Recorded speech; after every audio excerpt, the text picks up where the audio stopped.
birth of Chaitanya Mahaprabhu, the message what Chaitanya Mahaprabhu came to give was never spoken. Chaitanya Mahaprabhu ಸಂದೇಶ ಏನಿದೆ ಅಲ್ಲ, Chaitanya Mahaprabhu ಬರುವವರೆಗೂ ಯಾರಿಗೂ ಗೊತ್ತಿಲ್ಲ. ಅವಾಗಿನವರೆಗೂ ಇವರು ಶ್ರೀಮತಿ ರಾಧಾರಾಣಿಯ ಒಂದು ಉಪಾಸನ ಹೇಗೆ ಮಾಡಬೇಕು, ಅವ್ರದ್ದೊಂದು ವಿಗ್ರಹ ಪ್ರತಿಷ್ಠಾಪನೆ ಆಗಿರಲಿ, ಇದರ ಒಂದು ಸೇವೆ ಹೇಗೆ ಮಾಡಬೇಕು, ಯಾವ ಭಾವನೆಯಿಂದ ಮಾಡಬೇಕು, ಅವರು ಸಂಬಂಧಪಟ್ಟಿದ್ದ ಭಕ್ತಿ ಭಾವನೆ ಏನಿದೆ, ಇದ್ರ ಬಗ್ಗೆ ಯಾರಿಗೂ ಏನು ಗೊತ್ತಿರಲಿಲ್ಲ. ಅದನ್ನು ತಿಳಿಸ್ಕೊಟ್ಟಿದ್ದವರು ಫಸ್ಟು ಮಾಧವೇಂದ್ರ ಪುರಿ. ಅವರಿಂದ ಅದ್ವೈತಾಚಾರ್ಯರಿಗೆ ಗೊತ್ತಾಗಿತ್ತು. ಅದ್ವೈತಾಚಾರ್ಯರಿಗೆ ಗೊತ್ತಾದ್ಮೇಲೆ ಭಕ್ತಿ ಮಾರ್ಗದಲ್ಲಿ ಅವರು ಸೇರ್ಕೊಂಡಿದ್ದಾಗ ಪ್ರೇಮ್ ಸಂಕೀರ್ತನ ನಡೆಸುವಾಗ ಏನಾಯ್ತಂದ್ರೆ ಸಮಾಜದಲ್ಲಿ ಇದರ ನೋಡಿದಾಗ ಅವರು ತುಂಬ ಅನುಭವ. ಸೊ ಅದಕ್ಕೋಸ್ಕರ ಅವರು ಚೈತನ್ಯ ಮಹಾಪ್ರಭು ಬರಬೇಕಂತ ಹೇಳಿ ಅವರು ಕೇಳ್ಕೊತಾರೆ.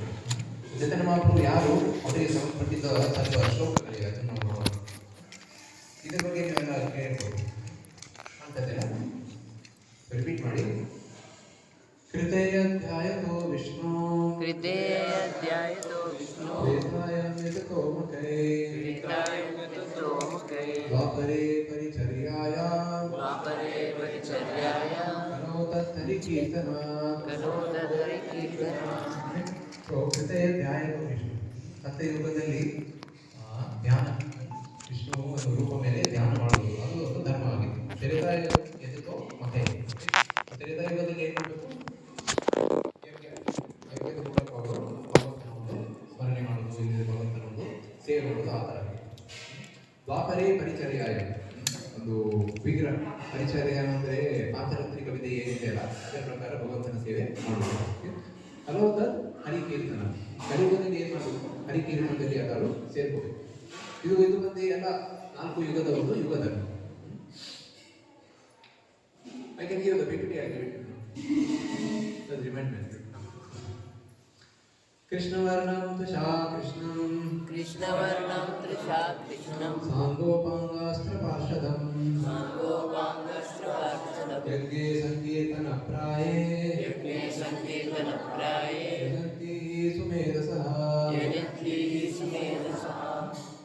ಸೊ ಇಲ್ಲೇ ತಿಳಿಸ್ತಾ ಇರೋದ್ರೆ ಕಲಿಯುಗದಲ್ಲಿ ಕೃಷ್ಣನ ಅವತಾರ ಬಗ್ಗೆ ತಿಳಿಸಿದ್ದಾರೆ. ಸೊ ಇದು ಭಾಗವತದ 11ನೇ ಸ್ಕಂದದಲ್ಲಿ ಇವ್ರದ್ದೇನೆಂದ್ರೆ ಕೃಷ್ಣ ವರ್ಣ ವಿಶಾ ಕೃಷ್ಣನು ಈ ಕಲಿಯುಗದಲ್ಲಿ ಬರ್ತಾನೆ. ಆದರೆ ಅದು ವರ್ಣ ಏನಿದೆ ಅಲ್ಲ, ಕೃಷ್ಣನ ವರ್ಣ ಇರೋದಿಲ್ಲ, ಅವನು ಒಬ್ಬನೇ ಬರೋದಿಲ್ಲ. ಸಾಂಗೋ ಪಾಂಗಾಸ್ತ್ರ ಪಾರ್ಶ್ವ, ಅವ್ರ ವಸ್ತ್ರ ಏನು, ಭಕ್ತರ ಸಂಘದಲ್ಲಿ ಅವರು ಬರ್ತಾರೆ. ಸೊ ಚೈತನ್ಯ ಮಹಾಪ್ರಭು ಮುಖ್ಯವಾಗಿ ಅವರು 2 ಅಸ್ತ್ರ, ಅವರು ಒಂದು ಅಸ್ತ್ರ ಬಂದು ಅವರು ಸಂಘದಲ್ಲಿ ಬರುವ ಇವರು ಪಂಚತತ್ವ, 5 ಮಂದಿ 4 ಜನ ಯಾರ್ಯಾರಿದ್ದಾರಲ್ಲ ಅವ್ರ ಜೊತೆ, ಅದು ಒಂದು ಅಸ್ತ್ರ. ಇನ್ನೊಂದು ಅವರು ರೂಪ ಸೌಂದರ್ಯ, ಚೈತನ್ಯ ಮಹಾಪ್ರಭು ಒಂದು ಸೌಂದರ್ಯ. ಸಾಂಗೋ ಪಾಂಗಾಸ್ತ್ರ ಪಾಶ ಯಜ್ಞೆ ಸಂಕೀರ್ತನ ಪ್ರಾಯ ಯಜಂತಿ ಸುಮೇಧಸ. ಸೊ ಕಲಿಯುಗದಲ್ಲಿ ಸುಮೇಧಸ, ಮೇಧಸ ಅಂದರೆ ಬುದ್ಧಿವಂತ, ಯಾರು ಬುದ್ಧಿ ಇರುತ್ತಲ್ಲ ಅವರು ಸುಮೇಧಸ ಅಂದರೆ ಕಲಿಯುಗದಲ್ಲಿ ಯಾರಿಗೆ ತುಂಬ ಒಳ್ಳೆ ಬುದ್ಧಿ ಯಾರಿಗೆ ಇರುತ್ತೆ ಅಲ್ಲ, ಅವರೆಲ್ಲ ಈ ಸಂಕೀರ್ತನದಲ್ಲಿ ಅವರು ಸೇರ್ಕೋತಾರೆ. ಸೊ ಕೃಷ್ಣವರ್ಣಂ ತ್ವಿಷಾ ಕೃಷ್ಣಂ ಸಾಂಗೋಪಾಂಗಾಸ್ತ್ರ ಪಾರ್ಷದಂ ಯಜ್ಞೆ ಸಂಕೀರ್ತನ ಪ್ರಾಯೇ ಯಜಂತಿ ಸುಮೇಧಸ. ಸೊ ಇದು ಮತ್ತು ನೆಕ್ಸ್ಟ್ ಶ್ಲೋಕ ತುಂಬ ಇದು ಗೊತ್ತಿರಬೇಕು ಎಲ್ಲರಿಗೂ. ನನ್ನ ಜೊತೆ ರಿಪೀಟ್ ಮಾಡಿ, ಇದು ಮೀಟರ್ ಬೇರೆ ಇದೆ, ದಯವಿಟ್ಟು ಕೇಳಿ first. ಆಜಾನುಲಂಬಿತ ಭುಜೋ ಕನಕಾವಧಾತೋ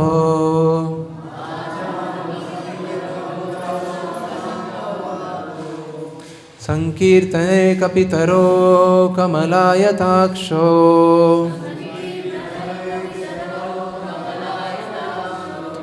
ವಿಶ್ವಂಭರೋ ದ್ವಿಜವರೋ ಯುಗಧರ್ಮಪಾಲೋ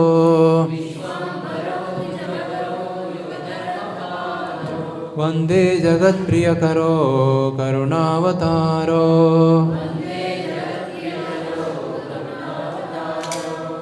ಆಜಾನುಲಂಬಿತ ಭುಜೋ ಕನಕಾವಧಾತೋ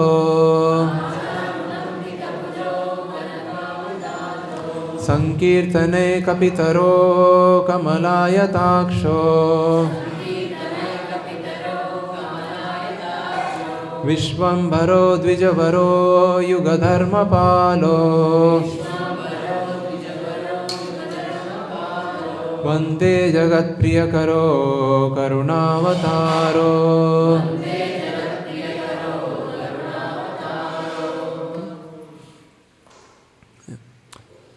ಆಜಾನುಲಂಬಿತ ಭುಜೋ.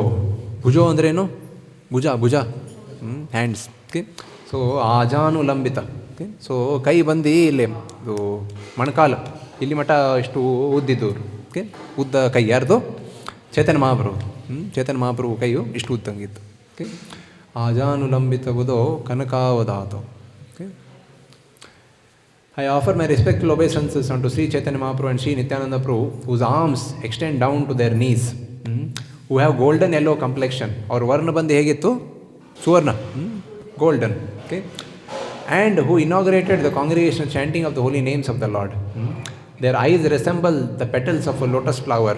Okay, so Kamala, okay, Kamalaya Taksho. Okay, so ಅವ್ರದ್ದು ಕಣ್ಣು ಬಂದು ನಮ್ಮ ಕಣ್ಣು ಬಂದು ಇಲ್ಲಿ ಮಟ್ಟ ಅಷ್ಟೇ, ಅವ್ರದ್ದು ಕಣ್ಣು ಇಲ್ಲಿ ಮಟ್ಟ ಇರ್ತಿತ್ತು. ಈ ಥರ ಕಣ್ಣು. ಓಕೆ, ಪಂಚತತ್ವದಲ್ಲಿ ಕಣ್ಣು ಬರುತ್ತೆ. ಶ್ರೀಮತಿ ರಾಧಾರಾಣಿ ಮತ್ತು ಚೈತನ್ಯ ಮಹಾಪ್ರಭು ಕಣ್ಣು ಅದೇ ಥರ ಇದೆ, ಕಮಲಾಯ ತಾಕ್ಷು, ಇಲ್ಲಿ ಮಟ್ಟ ಬರುತ್ತೆ. Okay, their eyes resemble the petals of a lotus flower. They are the maintainers of the living entities, the best of the brahmanas, the protectors of religious principles for this age, the benefactors of the universe, and the most merciful of all incarnations.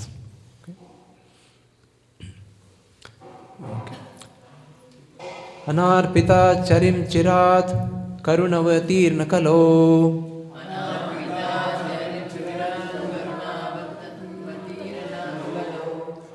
समर्पयितम् उन्नत उज्ज्वल रसां स्वभक्ति श्रियां.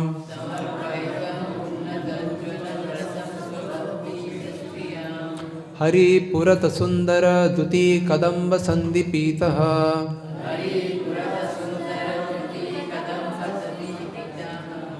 सदा हृदय कंदरे स्फुरतु सचिनंदना.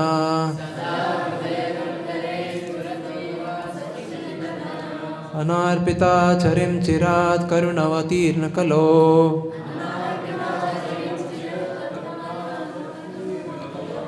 समर्पयितुम् उन्नत उज्ज्वल रसां स्वभक्ति श्रियां.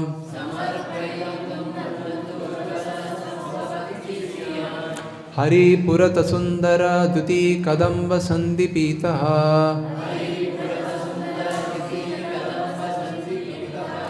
सदा हृदय कंदरे स्फुरतु सचिनंदना.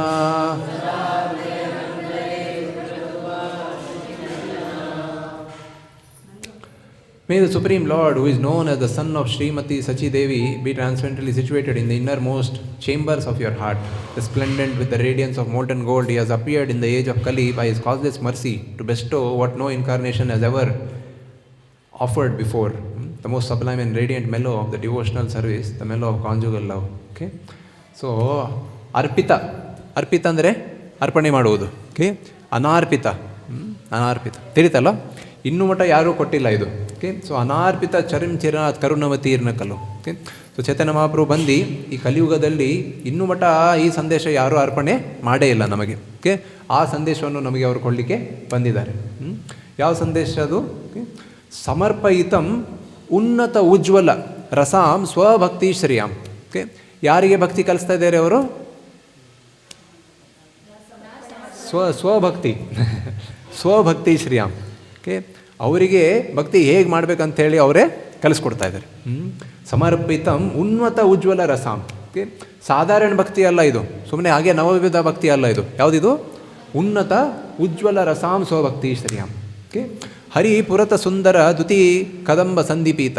ಅವ್ರು ಏನೇನು ಅವ್ರದ್ದು ಡ್ರೆಸ್ಸಿಂಗ್ ಏನೇನಿದೆ ಅಲ್ಲ ಅದ್ರ ಬಗ್ಗೆ ತಿಳಿಸಿದ್ದಾರೆ. ಓಕೆ, ಸದಾ ಹೃದಯ ಕಂದರೆ ಸ್ಫುರತುವೋ ಸಚಿ ನಂದನ.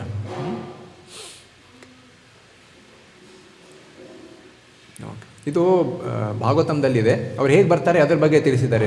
ಪ್ರಹ್ಲಾದ್ ಮಹಾರಾಜ್ ಹೇಳ್ತಾ ಇದ್ದಾರೆ. ಓಕೆ, ಇತ್ತಂ ನಿರ್ತಿಗ್ಯ ಋಷಿ ದೇವಜ ಸಾವತಾರೆ.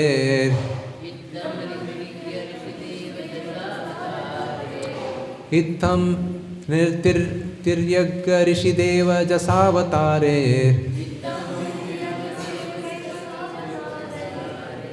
ಲೋಕಾನ್ ವಿಭಾ ವಯಸಿ ಹಂಸಿ ಜಗತ್ ಪ್ರತೀಪಾಂ. ಧರ್ಮ ಮಹಾಪುರುಷ ಪಾಶಿ ಯುಗಾನುವೃತ್ತಂ. ಛನ್ನ ಕಲೌ ಯದವಸ್ತ್ರಿಯುಗೋತ ಸತ್ವಂ.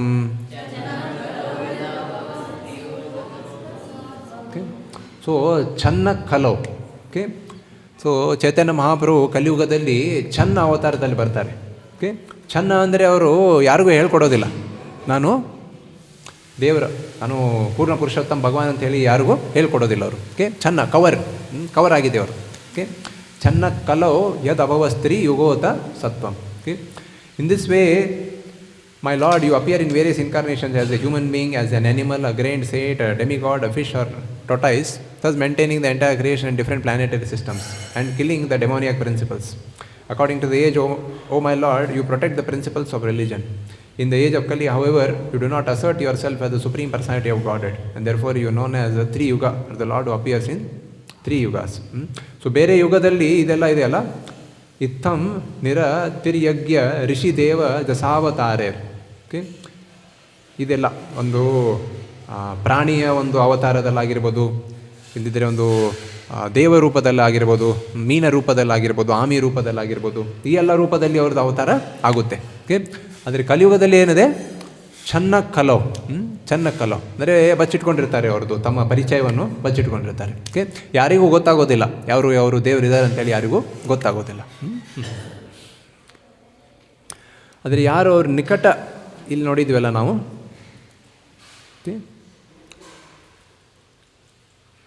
ಸಾಂಗೋಪಾಂಗಾಸ್ತ್ರ ಪಾರ್ಷದಂ, ಅವರು ಸಂಘದಲ್ಲಿ ಬರುವವರು ಭಕ್ತರು ಯಾರ್ಯಾರು ಇರ್ತಾರಲ್ಲ ಅವ್ರಿಗೆ ಗೊತ್ತಿರುತ್ತೆ ಇವರು ಚೈತನ್ಯ ಮಹಾಪ್ರಭು ಬಂದು ಇವರು ಪೂರ್ಣ ಪುರುಷೋತ್ತಮ ಕೃಷ್ಣ ಅಂತ ಹೇಳಿ. ಓಕೆ, ಸೊ ಅವರಿಗೆ ಏನು ವಿಚಾರ ಇರುತ್ತೆ ಅಂದರೆ, ಇವರು ಕೃಷ್ಣ ಅಂತರು ಬಂದಿದ್ದಾರೆ, ಅದು ಯಾರೂ ಇವರಿಗೆ ಭಕ್ತಿ ಮಾಡ್ತಾ ಇಲ್ಲ ಅಂತೇಳಿ ಅವ್ರ ಹೃದಯದಲ್ಲಿ ತುಂಬ ನೋವಿರುತ್ತೆ, ಅವರಿಗೆ ತುಂಬ ನೋವಿರುತ್ತೆ. ಓಕೆ, ಆ ಥರ ಒಬ್ಬರು ಭಕ್ತರು ಬಂದು ಅದ್ವೈತ ಆಚಾರ್ಯರು. ಓಕೆ, ಸೊ ಆ ಸಮಯದಲ್ಲಿ ನೋಡ್ತಾರೆ ಎಲ್ಲರೂ ಈ ಥರ ಏನೇನೋ ವಿಚಿತ್ರವಾದ ಒಂದು ಧರ್ಮವನ್ನು ಏನೇನೋ ಪಾಲನೆ ಮಾಡ್ತಾ ಇದ್ದಾರೆ, ಅವ್ರಿಗೇನೂ ಒಂದು ಸುಖ ನೆಮ್ಮದಿ ಏನೂ ಸಿಗ್ತಾ ಇಲ್ಲ. ಓಕೆ, ನಾಯಿ ಬೆಕ್ಕು ಮದುವೆ, ಬೆಕ್ಕಿನ ಮತ್ತು ಹೆಣ್ಣು ಬೆಕ್ಕು ಮತ್ತು ಗಂಡು ಬೆಕ್ಕು ಇದರ ಮದುವೆ, ಈ ಥರ ಎಲ್ಲ ಏನೇನು ನಡೀತಾ ಇತ್ತು ಸಮಾಜದಲ್ಲಿ. ಓಕೆ, ಸೊ ಇದೆಲ್ಲ ನೋಡಿದ ಮೇಲೆ ಅದ್ವೈತ ಆಚಾರ್ಯರಿಗೆ ತುಂಬ ತೊಂದರೆ. ಓಕೆ, ಈ ಮಾತನ್ನು ನಾವು ಒಂದು ಗಂಭೀರತೆಯಿಂದ ನೋಡಬೇಕು. ಅದ್ವೈತ ಆಚಾರ್ಯ ಬಂದು ಯಾರು, ಈ ಮೂಲ ರೂಪದಲ್ಲಿ ಯಾರು ಅವರು? ಮಹಾವಿಷ್ಣು. ಓಕೆ, ಮಹಾವಿಷ್ಣು. ಓಕೆ, ಆದರೆ ಮಹಾವಿಷ್ಣುಗೂ ಕೂಡ ಈ ಸಮಾಜದಲ್ಲಿ ಈ ಥರ ಎಲ್ಲ ಆಗುವ ಒಂದು ಪರಿಸ್ಥಿತಿ ನೋಡಿ ಅವರಿಗೂ ಏನು ಅನ್ನಿಸ್ತಾ ಇತ್ತಂದರೆ, ಈ ಪರಿಸ್ಥಿತಿಗೆ ಒಂದು ಪರಿಹಾರ ನೀಡಲಿಕ್ಕೆ ಶಕ್ತಿ ನನಗೆ ಇಲ್ಲೇ ಇಲ್ಲ. ಯಾರು ಹೇಳ್ತಾ ಇದ್ದಾರೆ? ಇದು ಮಹಾವಿಷ್ಣು ಸ್ವಯಂ ಅವರೇ ಹೇಳ್ತಾ ಇದ್ದಾರೆ. ಓಕೆ, ಅದಕ್ಕೋಸ್ಕರ ಅವರೇನು ಪ್ರಾರ್ಥನೆ ಮಾಡ್ತಾರೆ ಅಂದರೆ, ಇದರಾದಮೇಲೆ ಸೊ ಸ್ವಯಂ ಕೃಷ್ಣ ನೀವೇ ಬರಬೇಕು. ಇದು ಯಾರು ಬರಬೇಕು? ಕೃಷ್ಣ ಬಂದರೆ ಈ ಜಗತ್ತಿನ ಏನಾದರೂ ಉದ್ಧಾರ ಆಗುವ ಒಂದು ಚಾನ್ಸ್ ಇದೆ ಅಂತೇಳಿ ಅವರು ಪ್ರಾರ್ಥನೆ ಮಾಡ್ತಾರೆ. ಸೊ ಅವರು ಒಂದು ಶಾಸ್ತ್ರ ಅಧ್ಯಯನ ಮಾಡುವಾಗ ಅದ್ವೈತಾಚಾರ್ಯರು ಶಾಸ್ತ್ರದಲ್ಲಿ ಅವರು ಓದ್ತಾರೆ ಏನಂದರೆ, ಭಗವಂತನಿಗೆ ಒಂದು ಚೂರು ಗಂಗಾ ಜಲ್ಲು ಮತ್ತು ತುಳಸಿ ಇದನ್ನು ಅರ್ಪಣೆ ಮಾಡಿದರೆ ಭಗವಂತನು ಅವರಿಗೆ ಸಮರ್ಪಣೆ ಆಗಿಬಿಡ್ತಾರೆ. ಭಗವಂತನು ಯಾರಿಗೆ ಸಮರ್ಪಣೆ ಆಗಿಬಿಡ್ತಾರೆ? ಭಕ್ತರಿಗೆ ಸಮರ್ಪಣೆ ಆಗಿಬಿಡ್ತಾರೆ ಅಂತೇಳಿ ಓದ್ತಾರೆ. ಓಕೆ, ಸೊ ಓದ ತಕ್ಷಣ ಅವರು ಭಗವಂತನಿಗೋಸ್ಕರ ಅವರಿಗೆ ತುಂಬ ಜೋರಾಗಿ ಹರಿನಾಮ ಸಂಕೀರ್ತನೆ ಮೂಲಕ ಅವರಿಗೆ ಕರೀಲಿಕ್ಕೆ ಅವರು ಪ್ರಯತ್ನ ಮಾಡ್ತಾರೆ. ಓಕೆ, ಅವ್ರ ಕಡೆ ಒಂದು ಇದು ನರಸಿಂಹಶೀಲ ಇರುತ್ತೆ, ಶಾಲಿಗ್ರಾಮ ಶೀಲ. ನರಸಿಂಹಶೀಲಗೆ ಅವರು ಜಲ ಅರ್ಪಣೆ ಮಾಡಿ ಮತ್ತು ಗಂಗಾ ಜಲ ಅರ್ಪಣೆ ಮಾಡಿ ಮತ್ತು ತುಳಸಿಯ ಮೂಲಕ ಅವರು ಕರೀಲಿಕ್ಕೆ ಅವರು ಪ್ರಯತ್ನ ಮಾಡ್ತಾರೆ. ಹರೇ ಕೃಷ್ಣ ಕೃಷ್ಣ ಕೃಷ್ಣ ಹರೇ ಹರೇ, ಹರಿ ರಾಮ್ ರಾಮ್ ರಾಮ್ ಹರೇ ಹರೇ.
ಒಂದು ಪೂರ್ತಿ ನೀವು ಒಂದು ಇದರಲ್ಲಿ ಗೋಣಿ ಚೀಲದಲ್ಲಿ ಇದು ಸಾಸಿವೆ ಕಾಳು ತೊಗೊಂಡ್ರೆ ಮಸ್ಟರ್ಡ್ ಸೀಡ್, ಅಷ್ಟೆಲ್ಲ ಮಸ್ಟರ್ಡ್ ಸೀಡ್ ಎಷ್ಟಿದೆ ಅಲ್ಲ, ಅದರಲ್ಲಿ ಒಂದು ಕಾಳು ತೊಗೊಂಡ್ರೆ ಅದು ಒಂದು ಬ್ರಹ್ಮಾಂಡ ಇದ್ದಂಗೆ. ಅಷ್ಟೆಲ್ಲ ಬ್ರಹ್ಮಾಂಡ ಇದೆ. ಪ್ರೀತಲ್ವ? ಭಗವಂತನ ದೃಷ್ಟಿಯಲ್ಲಿ ಅಷ್ಟೆಲ್ಲ ಬ್ರಹ್ಮಾಂಡ ಇದೆ. ಮಹಾವಿಷ್ಣು ಒಂದು ಶರೀರದಿಂದ ಅಷ್ಟೆಲ್ಲ ಬ್ರಹ್ಮಾಂಡ ಬರುತ್ತೆ. ಯಾವುದೇ ಒಂದು ಬ್ರಹ್ಮಾಂಡದಿಂದ ಇವರು ಅದ್ವೈತ ಆಚಾರ್ಯರು ಈ ಥರ ಅವರಿಗೆ ಕೂಗ್ತಾಯಿದ್ರು, ಬನ್ನಿ ಬನ್ನಿ ಇಲ್ಲಿ ಒಂದು ನಿಮ್ಮ ಸಹಾಯ ಬೇಕು ಅಂತೇಳಿ. ಅದನ್ನು ಕೇಳಿ ಚೈತನ್ಯ ಮಹಾಪ್ರಭುಗೆ ಒಂದು ಗುರುತು ಸಿಗುತ್ತೆ, ನಾನೀಗ ಸದ್ಯದಲ್ಲಿ ಹೋಗಲೇಬೇಕು, ಯಾಕಂದರೆ ನಮ್ಮ ಭಕ್ತರು ನನಗೆ ಕರೀತಾ ಇದ್ದಾರೆ ಅಂತೇಳಿ. ಇನ್ನೊಂದು ಏನಂದರೆ, ಇವರು ಅದ್ವೈತಾಚಾರ್ಯ ಬಂದು ಸ್ವಯಂ ಮಹಾವಿಷ್ಣು. ಇವರಿಗೂ ಕೂಡ ಈ ಕಲಿಯುಗದಲ್ಲಿ ಪರಿಹಾರ ನೀಡಲಿಕ್ಕೆ ಅವರಿಗೆ ಶಕ್ತಿ ಆಗಲಿಲ್ಲ. ಅದಕ್ಕೆ ಅವರು ಭಗವಂತನಿಗೆ ಪ್ರಾರ್ಥನೆ ಮಾಡ್ತಾಯಿದ್ರು, ನೀವೇ ಬಂದು ಇಲ್ಲಿ ಏನಾದರೂ ಒಂದು ಸುಧಾರಣೆ ತರಬೇಕಂತೇಳಿ. ಸೊ ಇದನ್ನು ಯಾಕೆ ತಿಳಿಸ್ತಾ ಇದ್ದೇನೆ ಅಂದರೆ, ನಾವು ನಮ್ಮ ಜೀವನದಲ್ಲಿ ತುಂಬ ಜನರಿಗೆ ನೋಡ್ತೀವಿ, ಅವರಿಗೂ ಭಕ್ತಿ ಮಾರ್ಗದಲ್ಲಿ ನಾವು ಸೇರಿಸಲಿಕ್ಕೆ ಅವರಿಗೆ ಪ್ರಾರ್ಥನೆ ಮಾಡ್ತೀವಿ, ಇದ್ದಿದ್ದಾರೆ ಅವರು ಪ್ರಯತ್ನ ಮಾಡ್ತಾ ಇರ್ತೀವಿ. ಅವರಿಗೆ ಏನೋ ಭಕ್ತಿ ಭಾವನೆ ಹುಟ್ಟೋದೇ ಇಲ್ಲ ಅವರು ಹೃದಯದಲ್ಲಿ. ಯಾಕಂದರೆ ಇಲ್ಲಿಂದ ಏನು ಗೊತ್ತಾಗುತ್ತೆ ಅಂದರೆ, ಅದ್ವೈತ ಆಚಾರ್ಯಗೂ ಕೂಡ ಇದೊಂದು ತೊಂದರೆ ಇತ್ತು. ಅವ್ರಿಗೇನು ತೊಂದರೆ ಇತ್ತು, ಈ ಕಲಿಯುಗದಲ್ಲಿ ಭಗವಂತ ಡೈರೆಕ್ಟ್ ಅವರೇ ಬಂದು ಎಲ್ಲ ಮಾಡ್ಬೇಕಂತೇಳಿ ಅವರು ವಿಚಾರ ಇತ್ತು. ಸೊ ಇಲ್ಲಿಂದ ನಮಗೂ ಒಂದು ಪಾಠ ಸಿಗುತ್ತೆ. ಪಾಠ ಏನಂದರೆ, ನಾವು ಪ್ರಚಾರ ಮಾಡುವಾಗ ಈ ಥರ ವ್ಯಕ್ತಿ ನಮಗೆ ಸಿಗ್ತಾರೆ. ಅವರಿಗೆ ಎಷ್ಟು ಹೇಳಿಕೊಟ್ರು ಕೂಡ ಅವರಿಗೆ ಒಂದು ಭಕ್ತಿ ಮಾರ್ಗದಲ್ಲಿ ಪ್ರೋತ್ಸಾಹ ಮತ್ತು ಪ್ರೇರಣೆ ಸಿಗೋದಿಲ್ಲ. ಅದು ಯಾಕಾಗುತ್ತೆ ಅಂದರೆ, ನಮ್ಮ ಭಕ್ತಿ ತೀವ್ರವಾಗಬೇಕು. ಅದಕ್ಕೋಸ್ಕರ ಭಗವಂತ ನಮಗೆ ಆ ಒಂದು ಪರಿಸ್ಥಿತಿಯಲ್ಲಿ ಬಿಟ್ಟುಬಿಡ್ತಾರೆ. ಆ ಪರಿಸ್ಥಿತಿಯಲ್ಲಿ ನಾವು ಕೂಡ ಭಗವಂತನಿಗೆ ತುಂಬ ಹೃದಯಪೂರ್ವಕವಾಗಿ ತೀವ್ರತೆಯಿಂದ ನಾವು ಪ್ರಾರ್ಥನೆ ಮಾಡಬೇಕು. ಅದ್ವೈತಾಚಾರ್ಯರು ಹೇಗೆ ಪ್ರಾರ್ಥನೆ ಮಾಡಿದಾರಲ್ವ, ಜೋರಾಗಿ ಕೂಗ್ತಾ ಇದ್ರು ಅವರು. ಯಾಕಂದರೆ ಗೊತ್ತಿತ್ತು, ಬೇರೆಯವರು ಏನು ಮಾಡಿದರೆ ಏನೂ ಆಗೋದಿಲ್ಲ, ಏನು ಪರಿಹಾರ ಆಗೋದಿಲ್ಲ, ಭಗವಂತನು ನೀನೇ ಬಂದು ಇರಲ್ಲ ಸುಧಾರಣೆ ಮಾಡಬೇಕಂತ ಹೇಳಿ ಅವರು ಕೂಗ್ತಾಯಿದ್ರು. ಸೊ ಈ ಥರ ಕೂಗಿದಾಗೆ ಚೈತನ್ಯ ಮಹಾಪ್ರಭು ಅವರ ಒಂದು ಪ್ರಾರ್ಥನೆಯನ್ನು ಕೇಳಿ ಈ ಜಗತ್ತಿನಲ್ಲಿ ಅವರು ಅವತಾರ ಆಗುತ್ತೆ. ಅದಾಗುತ್ತೆ. ಸೊ ಇದು ಒಂದು ಅದ್ವೈತ ಆಚಾರ್ಯದ ಒಂದು ತುಂಬ ಮುಖ್ಯವಾದ ಪಾತ್ರ. ಅವರ ಒಂದು ಕೂಗಿದ ಒಂದು ಪ್ರಾರ್ಥನೆಯಿಂದ ಭಗವಂತನಿಗೆ ಹೃದಯ ಕರಗಿ ಅವರು ಇಲ್ಲಿ ಅವತಾರ ಆಗಲಿಕ್ಕೆ ಅವರು ಬಂದರು. ಇನ್ನೊಂದು ಪಾಠ ಏನು ಸಿಗುತ್ತೆ ಅಂದರೆ, ಅದ್ವೈತಾಚಾರ್ಯರು ಬಂದು ಇದು ಭಗವಂತ ಬಂದು ಒಬ್ಬರು ಸ್ವರಾಟ್ ಅಂದರೆ ಅವರು ಇಂಡಿಪೆಂಡೆಂಟ್, ಎಲ್ಲಿ ಬೇಕಾದಲ್ಲಿ ಅವ್ರು ಹೋಗ್ಬೋದು. ನಾವೇನಾದರೂ ಇಲ್ಲೇ ಇಂಡಿಯಾ ಬಿಟ್ಟು ಪಾಕಿಸ್ತಾನ ಹೋಗ್ಬೇಕಂದ್ರೆ ಆಗೋದಿಲ್ಲ ನಮಗೆ. ಇಂಡಿಯಾ ಬಿಟ್ಟು ಎಲ್ಲಾದರೂ ಬೇರೆ ಕಡೆ ಹೋಗ್ಬೇಕಂದ್ರೆ ವೀಸಾ, ಪಾಸ್ಪೋರ್ಟ್ ಅದು ಇದು ಎಲ್ಲ ಬೇಕಾಗುತ್ತೆ. ಆದರೆ ಭಗವಂತನ ಪರಿಸ್ಥಿತಿ ಆ ಥರ ಇಲ್ಲ. ಅವರು ಬಂದು ಸ್ವರಾಟ್, ಅವ್ರು ಎಲ್ಲಿ ಬೇಕಾದಲ್ಲಿ ಹೋಗ್ಬೋದು. ಸೊ ಅವ್ರು ಇಲ್ಲಿ ಕೂಡ ಬರ್ಬೋದು, ಆದರೆ ಅವರು ಸ್ವರಾಟ್ ಇದ್ದರೂ ಕೂಡ ಎಲ್ಲ ಕಡೆ ಹೋಗೋದಿಲ್ಲ ಅವರು. ಎಲ್ಲೇ ಅವರ ಭಕ್ತರೇ ಅವರ ಭಕ್ತರು ಅವರಿಗೆ ಕರೀತಾರಲ್ವ, ಅಲ್ಲೇ ಮಾತ್ರ ಅವರು ಹೋಗುವುದು. ಅದಕ್ಕೋಸ್ಕರ ನಮಗೂ ಕೂಡ ಆಸೆ ಇರುತ್ತೆ, ಭಗವಂತನು ನಮ್ಮ ಜೀವನದಲ್ಲಿ ಕೂಡ ಬರಬೇಕು, ನನ್ನ ಹೃದಯದಲ್ಲಿ ವಾಸ ಆಗಬೇಕು ಅಂಥೇಳಿ. ಆದರೆ ಅವರು ಆ ಥರ ಬರೋದಿಲ್ಲ. ಭಕ್ತರ ಬೇರೆ ಭಕ್ತರ ಎಷ್ಟು ಜಾಸ್ತಿ ಭಕ್ತರ ಆಶೀರ್ವಾದ ನಮ್ಮ ಮೇಲೆ ಇರುತ್ತಲ್ಲ, ಅದರ ಪ್ರಕಾರ ಆ ಆಶೀರ್ವಾದ ಶಕ್ತಿಯಿಂದ ಭಗವಂತನು ನಮ್ಮ ಹೃದಯದಲ್ಲಿ ಅವರಿಗೆ ಒಂದು ಪ್ರವೇಶ ಮಾಡಲಿಕ್ಕೆ ಒಂದು ಆಸೆ ಬರುತ್ತೆ. ಸೊ ಹಾಗೆ ನಾವು ಪ್ರಯತ್ನ ಮಾಡ್ತಾ ಇದ್ದಾರೆ ಭಕ್ತಿ ಮಾರ್ಗದಲ್ಲಿ. ಸ್ವಲ್ಪ ಭಕ್ತರು ಏನು ಮಾಡ್ತಾರೆ ಅಂದರೆ, ತಮ್ಮ ಜೀವನದಲ್ಲಿ ತುಂಬ ಮಾಲೆ ಮಾಡ್ಲಿಕ್ಕೆ ಸ್ಟಾರ್ಟ್ ಮಾಡ್ತಾರೆ. 16 ಮಾಲೆಯಿಂದ 32 ಮಾಲೆ, 32ರಿಂದ 48, 48ರಿಂದ 64 ಇಷ್ಟೆಲ್ಲ ಮಾಡಲಿಕ್ಕೆ ಅವರು ಪ್ರಯತ್ನ ಸ್ಟಾರ್ಟ್ ಮಾಡ್ತಾರೆ. ಇದೆಲ್ಲ ಮಾಡುವಾಗ ಏನು ಮಾಡ್ತಾರೆ ಅಂದರೆ, ಇದೆಲ್ಲ ಮಾಡುವುದು ತಪ್ಪಂತಲ್ಲ. ಇದೆಲ್ಲ ಮಾಡುವಾಗ ಏನು ಮಾಡ್ತಾರೆ ಅಂದರೆ, ಅವ್ರು ಮಾಡುವ ಒಂದು ಸೇವೆ, ಭಕ್ತರ ಸೇವೆ ಆಗಿರ್ಬೋದು, ದೇವಸ್ಥಾನದ ಸೇವೆ ಆಗಿರ್ಬೋದು, ಇದೆಲ್ಲ ಏನು ಮಾಡ್ತಾರೆ ಅಂದರೆ ಕಡಿಮೆ ಮಾಡಿಬಿಡ್ತಾರೆ ಅವರು. ಕಡಿಮೆ ಮಾಡಿಬಿಡ್ತಾರೆ. ಸೊ ಈ ಥರ ಕಡಿಮೆ ಮಾಡಿದ ಮೇಲೆ ಏನಾಗುತ್ತೆ ಅಂದರೆ, ಅವರಿಗೆ ಭಕ್ತಿ ಸಿಗೋದಿಲ್ಲ. ಅವರಿಗೆ ಭಕ್ತಿ ಸಿಗೋದಿಲ್ಲ. ಸೊ ಇದು ಹರಿದಾಸ್ ಠಾಕೂರ್ ಜೀವನದಲ್ಲಿ ಕೂಡ ನಾವು ಕಾಣ್ಬೋದು. ಅವರು ದಿವಸ 192 ಮಾಲೆ ಮಾಡ್ತಾಯಿದ್ರು ಅವರು. ಎಷ್ಟು? 192 ಮಾಲೆ. ನಮಗೆ 16 ಮಾಡಲಿಕ್ಕೆ ನಮಗೆ ಎಷ್ಟು ತೊಂದರೆ ಆಗುತ್ತೆ. ಅವರು ಸುಲಭವಾಗಿ 192 ಮಾಲೆ ಮಾಡ್ತಾಯಿದ್ರು. ಆದರೂ ಚೈತನ್ಯ ಮಹಾಪ್ರಭು ಪ್ರಚಾರದ ಒಂದು ಸಂದೇಶ ಕೊಡಲಿಕ್ಕೆ ಅವರಿಗೆ ಕೇಳ್ತಾರೆ, ಸುನೋ ನಿತ್ಯಾನಂದ ಸುನೋ ಹರಿದಾಸ್ ಅಮರ ಆಜ್ಞಾಯ ಕರಹ ಪ್ರಕಾಶ್ ಪ್ರತಿ ಘರೆ ದಿಯಾ ಮಾಗಿಯೇ ಭಿಕ್ಷಾ ಬೋಲೋ ಕೃಷ್ಣ ಭಜೋ ಕೃಷ್ಣ ಕರೋ ಕೃಷ್ಣ ಶಿಕ್ಷಾ. ಸೊ ಇವರು ಚೈತನ್ಯ ಮಹಾಪ್ರಭು, ನಿತ್ಯಾನಂದ ಪ್ರಭು ಮತ್ತು ಇವರು ಹರಿದಾಸ್ ಠಾಕೂರ್ ಇವರಿಗೆ ಕೇಳ್ತಾ ಇದ್ದಾರೆ. ಚೈತನ್ಯ ಮಹಾಪ್ರಭು ಬಂದು ಎಲ್ಲ ಹೃದಯದಲ್ಲಿ ಪರಮಾತ್ಮ ಅಂತೇಳಿ ವಾಸ ಇದೆ ಅವರದು. ಸೊ ಯಾರು ತಮ್ಮ ಜೀವನದಲ್ಲಿ ಏನು ಮಾಡ್ತಾ ಇದ್ದಾರೆ ಎಲ್ಲರಿಗೂ ಗೊತ್ತು. ಯಾರು ಎಷ್ಟು ಮಾಲೆ ಮಾಡ್ತಾ ಇದ್ದಾರೆ, ಎಷ್ಟು ಮಾಲೆ ಪ್ರಾಮಾಣಿಕತೆಯಿಂದ ಮಾಡ್ತಾ ಇದ್ದಾರೆ ಎಲ್ಲರಿಗೂ ಗೊತ್ತು. ಇವು ಹರಿದಾಸ್ ಠಾಕೂರು 192 ಮಾಲೆ ಮಾಡ್ತಾ ಇದ್ದಾರೆ ಅಂತೇಳಿ ಅವರಿಗೂ ಗೊತ್ತಿತ್ತು. ಓಕೆ. ಆದರೂ ಕೂಡ ಅವರಿಗೆ ಕೇಳಿದರು, ಓಕೆ, ಈ ಸೇವೆಯನ್ನು ನೀವೇ ಮಾಡಬೇಕಂತೇಳಿ. ಏನು ಸೇವೆ ಇತ್ತು? ಪ್ರತಿ ಘರೆ ಘರೇದಿಯ ಮಾಗಿಯೇ ಭಿಕ್ಷಾ, ಎಲ್ಲರೂ ಒಂದು ಮನೆಗೆ ಹೋಗಿ ನೀನು ಬೇಡ್ಕೋಬೇಕು. ಏನು ಬೇಡ್ಕೋಬೇಕು? ಬೋಲೋ ಕೃಷ್ಣ, ಭಜೋ ಕೃಷ್ಣ, ಕರೋ ಕೃಷ್ಣ ಶಿಕ್ಷಾ. ಓಕೆ. ಸೊ ಚೈತನ್ಯ ಮಹಾಪ್ರಭು ಇವ್ರಿಗೇನು ಕೇಳ್ತಿದ್ದಾರೆ ಅಂದರೆ, ನಿತ್ಯಾನಂದರು ಮತ್ತು ಹರಿದಾಸ್ ಠಾಕೂರಿಗೆ ಪ್ರತಿ ಒಂದು ಮನೆಗೆ ಹೋಗಿ ಈ ಥರ ಬೇಡ್ಕೋಬೇಕು, ಎಲ್ಲರೂ ಒಂದು ಕೃಷ್ಣ ಭಕ್ತಿಗೆ ಸೇರ್ಕೋಬೇಕು, ಕೃಷ್ಣ ನಾಮವನ್ನು ಜಪವನ್ನು ನೀವು ಮಾಡಿ ಅಂತೇಳಿ ಬೇಡ್ಕೋಬೇಕು. ಓಕೆ. ಸೊ ಹರಿದಾಸ್ ಠಾಕೂರು ಕೂಡ ಈ ಒಂದು ಪರಿಸ್ಥಿತಿಯಲ್ಲಿ ಅವ್ರು ಹೇಳ್ಬೋದಾಗಿತ್ತಲ್ವ, ನನಗೆ ಜಪ ಮಾಡಲಿಕ್ಕೆ ನನಗೆ ಸಮಯ ಇಲ್ಲ, ನನಗೆ ಜಾಸ್ತಿ ಸೇವೆ ಕೊಡಬೇಡಿ, ಇದೆಲ್ಲ ಹೇಳ್ಬೋದಿತ್ತು. ಆದರೆ ಅವರು ಭಗವಂತನ ಕಡೆ ಇರುವ ಒಂದು ಶರಣಾಗತಿ ಇಷ್ಟಿತ್ತಂದರೆ ಅವರು ಇದಕ್ಕೂ ಕೂಡ ಅವರು ಒಪ್ಕೊಂಡ್ರು. ಓಕೆ. ಸೊ ಹರಿದಾಸ್ ಠಾಕೂರ್ ಎಲ್ಲ ಕಡೆ ಹೋದಾಗಿ ಅವ್ರದ್ದು ಒಂದು ಪ್ರಚಾರ ಕಾರ್ಯ ಹೇಗಿರ್ತಿತ್ತಂದರೆ ಎಲ್ಲರಿಗೂ ತಿಳಿಸಿದ್ರು ಅವರು. ಓಕೆ. ಈ ಕಲಿಯುಗದ ಒಂದು ಯುಗಾವತಾರ ಬಂದು ಶ್ರೀ ಚೈತನ್ಯ ಮಹಾಪ್ರಭು ಅವರಿಗೆ ನಮಗೆ ಹೇಳ್ಕೊಟ್ಟಿದ್ದಾರೆ. ಏನಂದರೆ, ಹರೇ ಕೃಷ್ಣ ಕೃಷ್ಣ ಕೃಷ್ಣ ಹರೇ ಹರೇ, ಹರೇ ರಾಮ ರಾಮ ರಾಮ ಹರೇ ಹರೇ. ಓಕೆ. ಈ ಹರಿನಾಮ ಸಂಕೀರ್ತನದಲ್ಲಿ ಎಷ್ಟಕ್ಕಿಂತ ಜಾಸ್ತಿ ಜನರು ಕೂಡ್ಕೋತಾರಲ್ವ, ಅವರ ಹೃದಯ ಪರಿವರ್ತನೆ ಆಗೇ ಆಗುತ್ತೆ. ಈ ಕಲಿಯುಗದ ಒಂದು ಪ್ರಭಾವ ಅವರಲ್ಲಿ ಕಡಿಮೆ ಆಗುತ್ತೆ. ಸೊ ಇದರಲ್ಲಿ ನೀವು ಎಲ್ಲರಿಗೂ ಸೇರಿಸಿ ಅಂತ ಹೇಳಿ ಅವರು ಕೇಳ್ಕೊತಾ ಇದ್ದರು. ಯಾರು? ಹರಿದಾಸ್ ಠಾಕೂರ್. ಸೊ ಅವ್ರು ಒಂದ್ಸಲ ಹೇಳಿದರೆ ಸಾಕು, ಎಲ್ಲರೂ ಭಕ್ತಿ ಮಾರ್ಗದಲ್ಲಿ ಅವರು ಸೇರ್ಕೊಂಡ್ಬಿಡ್ತಿದ್ರು.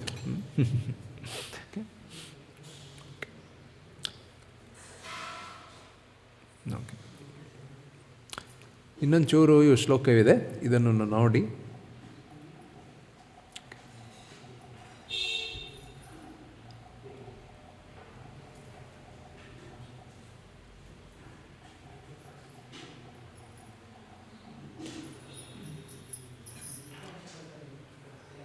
ವಂದೇ ತಂ ಶ್ರೀಮದದ್ವೈತ ಆಚಾರ್ಯಂ ಅದ್ಭುತಂ ಚೇಸ್ಥಿತಂ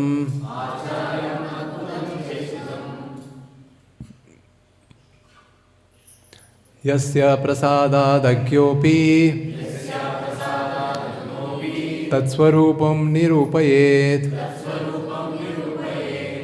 ಇಲ್ಲಿ ಏನು ಬರೆದಿದ್ದಾರೆ ಅಂದರೆ, I offer my respectful obeisances to Sri Advaita Acharya, whose activities are all wonderful. By his mercy, even a foolish person can describe his characteristics. So ಅವರಿಗೆ ಅದ್ವೈತ ಆಚಾರ್ಯಗೆ ಇವರು ನಮಸ್ಕಾರ ಮಾಡ್ತಾ ಇದ್ದಾರೆ.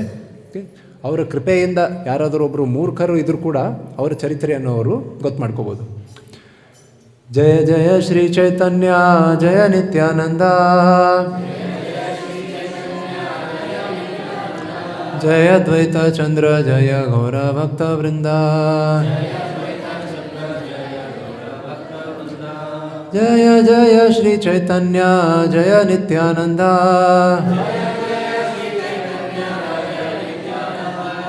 ಜಯ ದ್ವೈತ ಚಂದ್ರ ಜಯ ಗೌರ ಭಕ್ತ ವೃಂದ.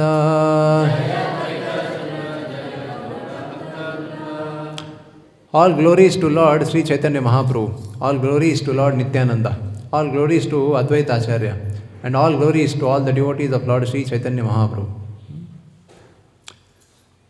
Pancha shloka kahila Shri Nityananda Tattva, shloka dvaye kahi Advaita Acharyera Mahatva.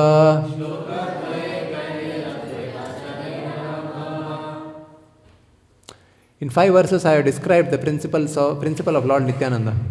So Nityananda ಪ್ರಭುಗೆ ಸಂಬಂಧಪಟ್ಟಿರುವ ತತ್ವವನ್ನು ನಾನು ಹೀಗೆ ಹೇಳಿದ್ದೇನೆ. ಇದಕ್ಕಿಂತ ಮುಂಚೆ ಎಲ್ಲ ಶ್ಲೋಕಗಳಿದ್ದು. ಸೊ ಇಲ್ಲಿ ಬರುವ 2 ಶ್ಲೋಕ ಅದು ಅದ್ವೈತ ಆಚಾರ್ಯ ಬಗ್ಗೆ ಅವರು ತಿಳುವಳಿಕೆ ನೀಡ್ತಾರೆ. ಮಹಾವಿಷ್ಣುರ್ಜಗತ್ಕರ್ತಾ ಮಾಯಯಾ ಸೃಜತ್ತದಾ ತಸ್ಯಾವತಾರ ಏವಾಯಂ ಅದ್ವೈತಾಚಾರ್ಯ ಈಶ್ವರಃ. ಮಹಾವಿಷ್ಣುರ್ಜಗತ್ಕರ್ತಾ ಮಾಯಯಾ ಸೃಜತ್ಯದಾ ತಸ್ಯಾವತಾರ ಏವಾಯಂ ಅದ್ವೈತಾಚಾರ್ಯ ಈಶ್ವರಃ.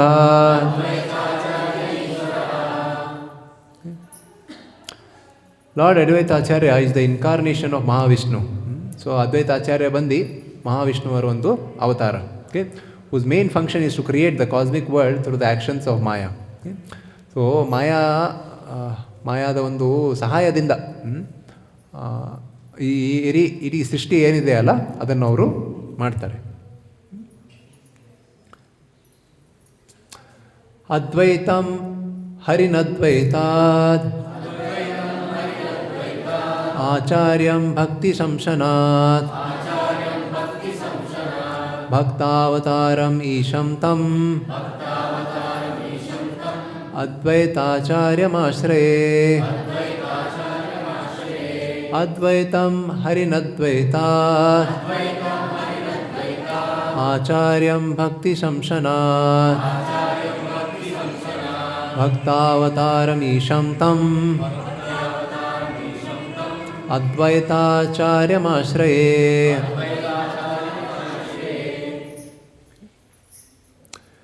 Because he is not different from Lord Hari, the Supreme Lord, he is called Advaita.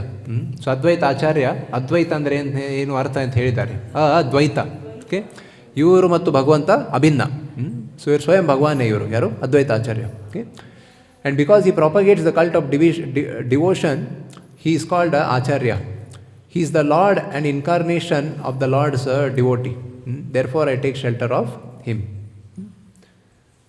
So ಅವ್ರೇನು ಮಾಡ್ತಾ ಇದ್ದಾರೆ ಅಂದರೆ, ಈ ಚೈತನ್ಯ ಮಹಾಪ್ರಭು ಒಂದು ಸಂಬಂಧಪಟ್ಟಿರೋ ಒಂದು ಸಂದೇಶವನ್ನು ಎಲ್ಲರಿಗೂ ಅವರು ಕೊಡ್ತಾ ಇದ್ದಾರೆ. ಅದಕ್ಕೆ ಅವರು ಅದ್ವೈತ ಕೂಡ ಮತ್ತು ಆಚಾರ್ಯ ಕೂಡ, ಅದ್ವೈತ ಆಚಾರ್ಯ. ಅದ್ವೈತಾಚಾರ್ಯ ಗೋಸಾಯಿ ಸಾಕ್ಷಾತ್ ಈಶ್ವರ, ಯಾಹಾರ ಮಹಿಮಾ ನಾಹೇ ಜೀವೇರ ಗೋಚರ.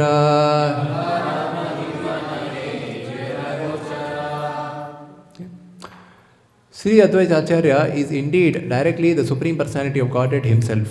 Okay? His glory is beyond the conception of ordinary living beings. Okay? ಸಾಧಾರಣ ವ್ಯಕ್ತಿಗೆ ಒಂದು ಯಾರ್ಯಾರು ಇದ್ದಾರಲ್ಲ ಈ ಸೃಷ್ಟಿಯಲ್ಲಿ, ಅವರಿಗೆ ಅವರ ಒಂದು ಮಹಿಮೆ ತಿಳುವಳಿಕೆ ಆಗುವುದು ಅಸಾಧ್ಯ.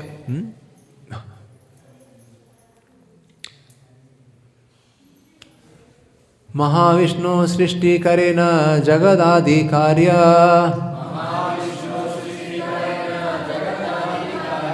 ತಾನ್ರ ಅವತಾರ ಸಾಕ್ಷಾತ್ ಅದ್ವೈತ ಆಚಾರ್ಯ.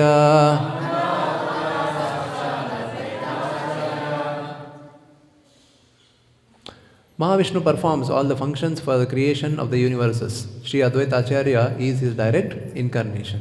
Okay? Ye purusha srishti sthiti karena mayaya,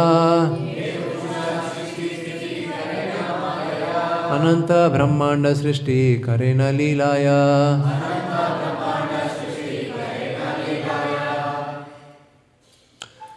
That Purusha creates and maintains with his external energy. That Purusha creates and maintains with his external energy. He creates innumerable universes in his pastimes.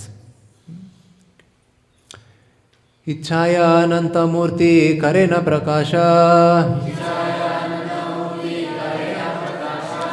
ಏಕ ಏಕ ಮೂರ್ತೆ ಕರೆನ ಬ್ರಹ್ಮಾಂಡ ಪ್ರವೇಶ.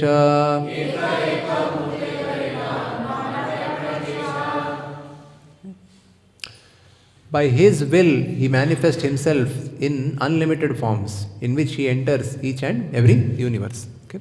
First ಬರುವುದು ಮಹಾವಿಷ್ಣು, ಮಹಾವಿಷ್ಣುವಿಂದ ಬರುವುದು ಗರ್ಭೋದಕ್ಷಾಯ ವಿಷ್ಣು, ಅದಾದಮೇಲೆ ಬರುವುದು ಯಾವುದು? ಕ್ಷೀರೋದಕ್ಷಾಯ ವಿಷ್ಣು, ಕ್ಷೀರೋದಕ್ಷ. ಸೇ ಪುರುಷೇರ ಅಂಶ ಅದ್ವೈತ ನಾಹಿ ಕಿಚ್ಚು ಭೇದ,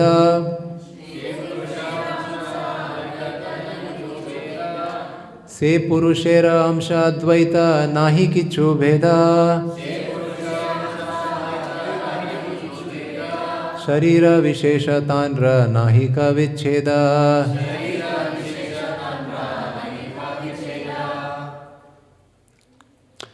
Sri Advaita Acharya is a plenary part of that Purusha and so is not different from him.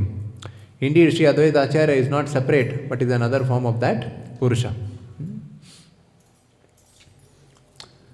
Sahaya karena tanra laiya pradhana, koti brahmanda karena ichchaya nirmana.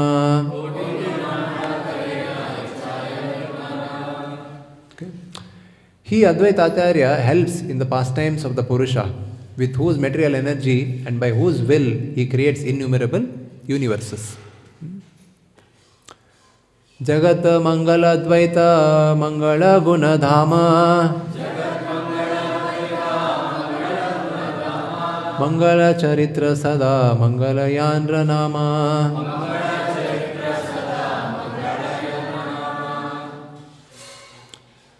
Being a reservoir of all auspicious attributes, Sri Advaita Acharya is all auspicious for the world. His characteristics, activities and name are always auspicious. Purport. ಚಿಕ್ಕದಾದ ಒಂದು ತಾತ್ಪರ್ಯ ಇದೆ, ಇದನ್ನು ಓದೋಣ.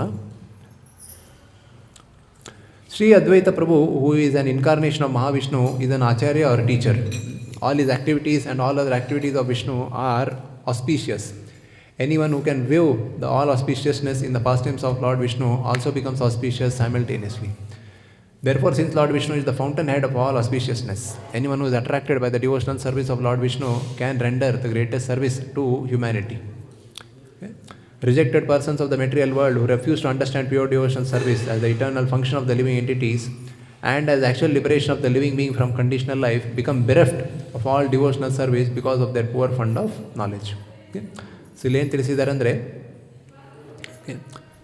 anyone who can view the all auspicious pastimes of Lord Vishnu also becomes auspicious. Okay? ಅಂದರೆ ಈ ಜಗತ್ತಿನಲ್ಲಿ ಯಾರಿಗಾದರೂ ಒಂದು ಭಕ್ತಿ ಮಾರ್ಗ ಒಂದು ಸೇರಿಕೊಂಡ್ರೆ, ಓಕೆ, ಮತ್ತು ವಿಷ್ಣು ಸಂಬಂಧಪಟ್ಟಿರುವ ಲೀಲೆಯನ್ನು ಅವರು ತಿಳ್ಕೊಂಡ್ರೆ ಅವರು ಕೂಡ ಅವರ ಜೀವನದಲ್ಲಿ ಕೂಡ ಒಂದು ಆಸ್ಪಿಷಿಯಸ್ ಅಂದರೆ ಶುಭೋದಯ ಆಗ್ಬಿಡುತ್ತೆ ಅದು.